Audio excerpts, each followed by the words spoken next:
Hello students, welcome.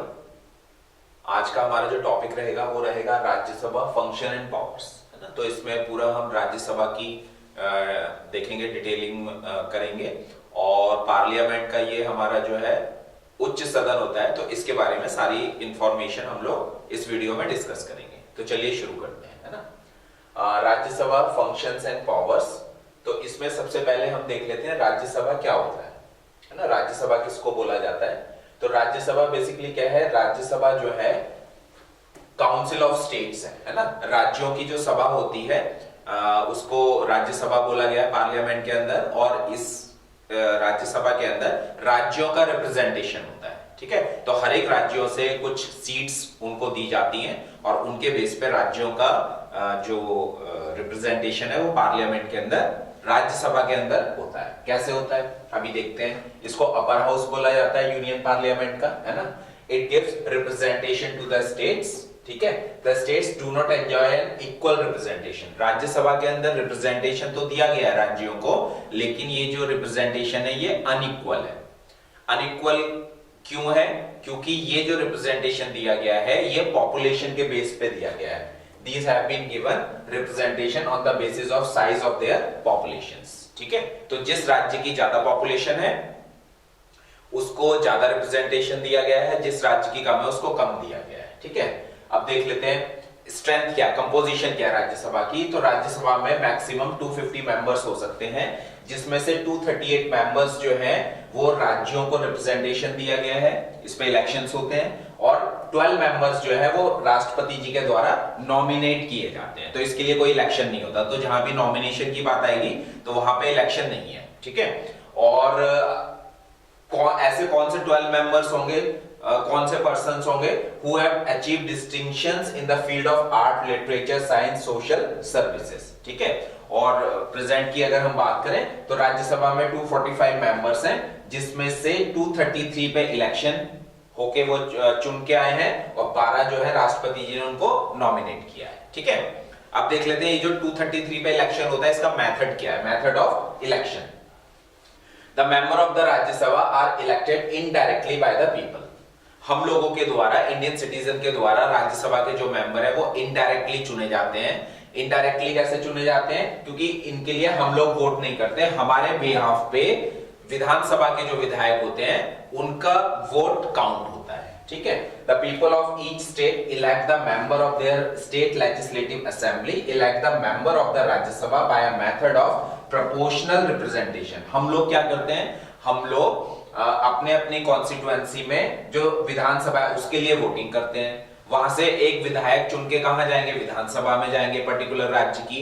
और हमारे behalf पे जब भी राज्यसभा का इलेक्शन होगा तो ये जो विधायक हम लोगों ने चुना है, जिनको वोटिंग के द्वारा चुना है, वो हमारे बिहाफ पे क्या करेंगे? राज्यसभा के मेंबर को इलेक्ट करेंगे, उनके लिए इलेक्शन में पार्टिसिपेट करेंगे।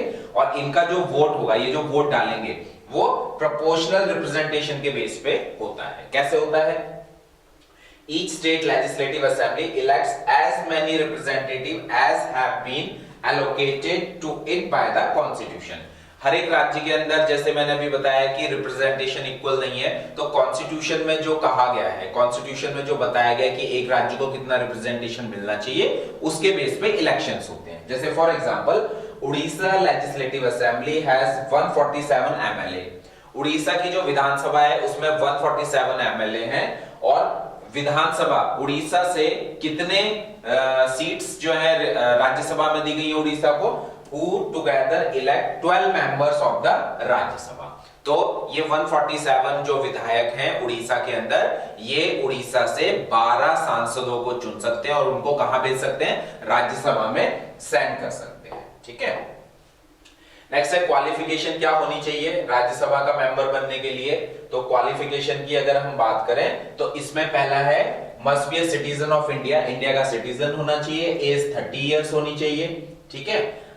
He must possess all other qualification as laid down by the parliament। Parliament ने टाइम टू टाइम जो भी क्वालिफिकेशन बताई है वो पर्सन के अंदर होनी चाहिए। He must not hold any office of profit under any government. राज्य सरकार में, केंद्र सरकार में किसी भी ऑफिस ऑफ प्रॉफिट में काम ना करते हो, है ना।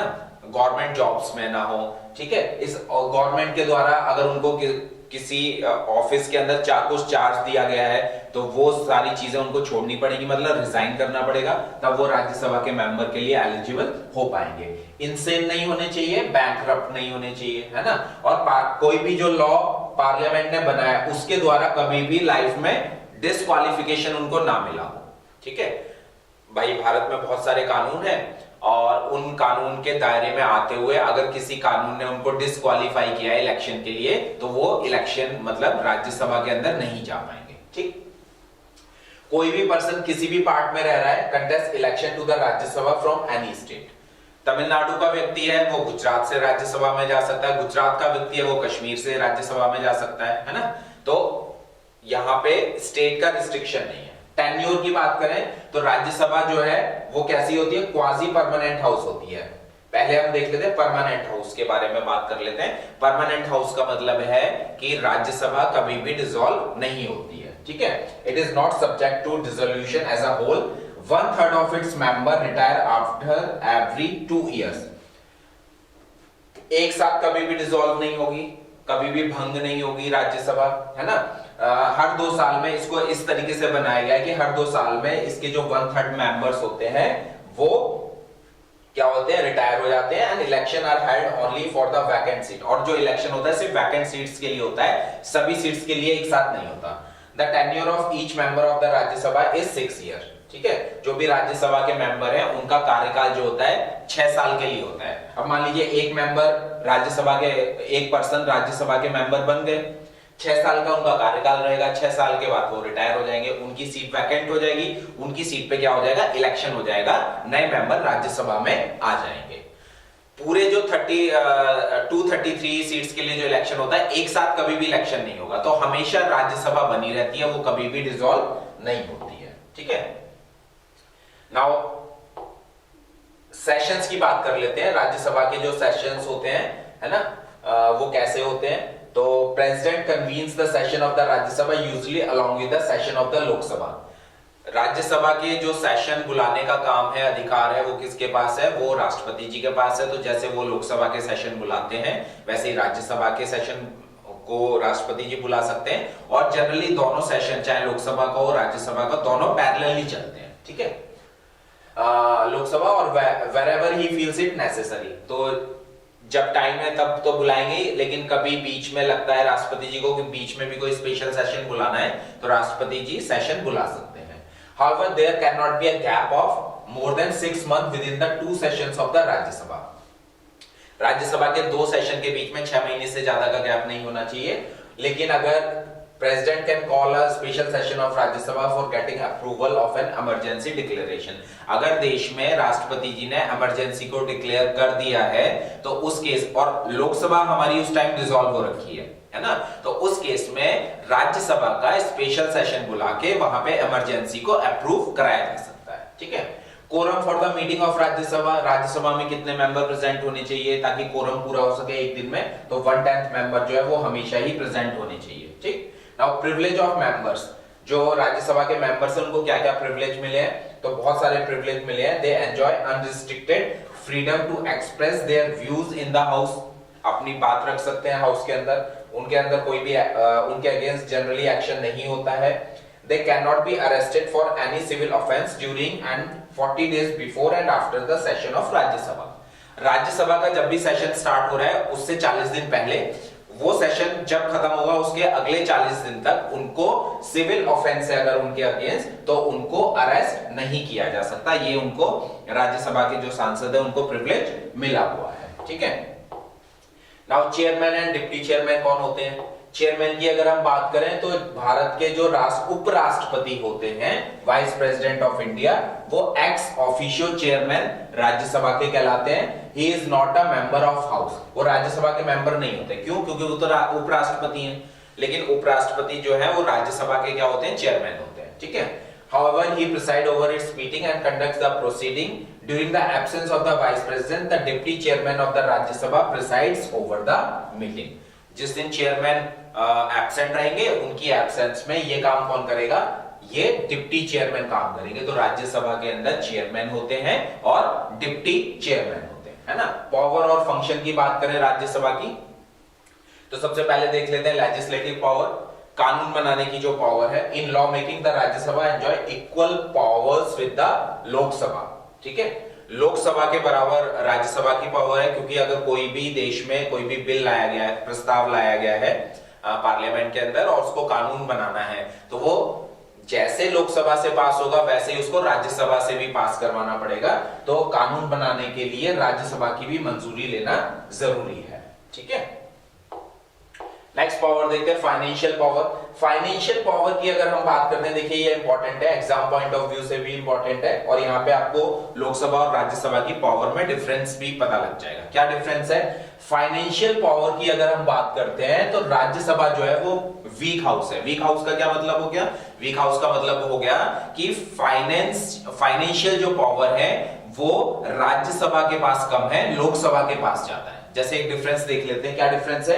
जैसे मनी बिल है या कोई भी फाइनेंशियल बिल है, can not be introduce in the Rajya Sabha, Rajya Sabha में नहीं लेके आ सकते, पहले वो लोकसभा में ही आएगा, ठीक है। और फिर क्या है? It can be initiated only in the Lok Sabha. A money bill pass by the Lok Sabha comes before the Rajya Sabha for its consideration. However if within a period of 14 days the Rajya Sabha fails to pass the bill is taken to have been passed by the parliament irrespective of the fact whether the Rajya Sabha has passed it or not। कोई भी money bill है लोकसभा में पहले आएगा, लोकसभा से पास होकर उसको भेजा जाएगा राज्यसभा में, राज्यसभा की मंजूरी लेने के लिए, ठीक है।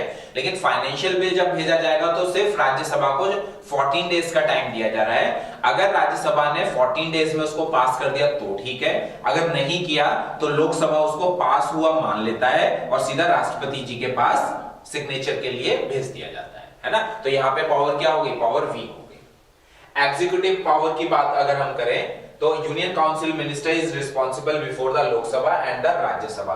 जो यूनियन काउंसिल ऑफ मिनिस्टर है वो बेसिकली लोकसभा के लिए रिस्पॉन्सिबल होती है। Lok Sabha alone can cause the fall of the council of minister by passing the vote of no confidence.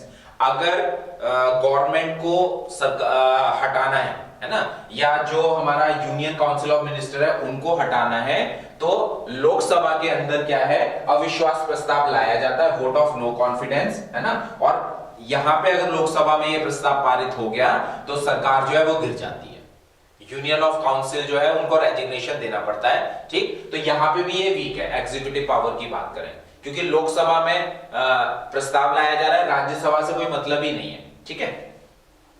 Although the Rajya Sabha cannot remove the ministry from its office, yet the member of the Rajya Sabha can exercise some control over the minister by criticizing their policies।